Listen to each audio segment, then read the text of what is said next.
So ASAP Rocky finally dropped his first studio album in almost 8 years. And the question we're all asking is, was it worth the wait and the hype?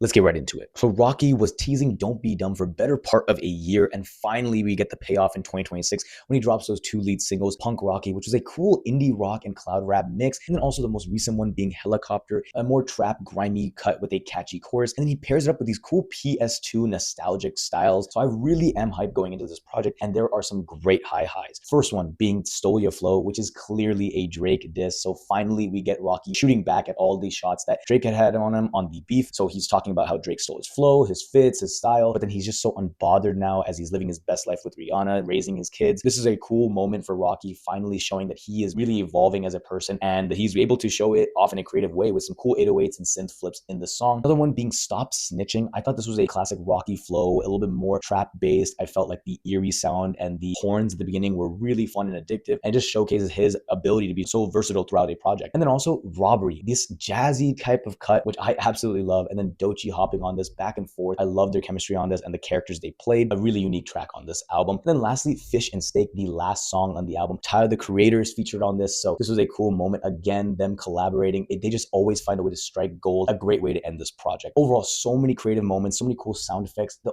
only L I saw on this album was STFU. I thought it was just all over the place, a little too repetitive, but I appreciate his creativity here, and I just try to be a little bit more experimental. Overall, I think Don't Be Dumb was worth the wait. There were so many moments where it just keeps growing on you. The first listen might seem all over, but as you keep listening, you see his process, you see his creativity and the overall flow. And I really think Rocky is kicking this year's off in a great fashion. 2026 mainstream rap will be much better, and I'm going to be giving Don't Be Dumb a 7.75 out of 10. So there you have it. Let me know what you think of my rating, and let me know what you think of Don't Be Dumb.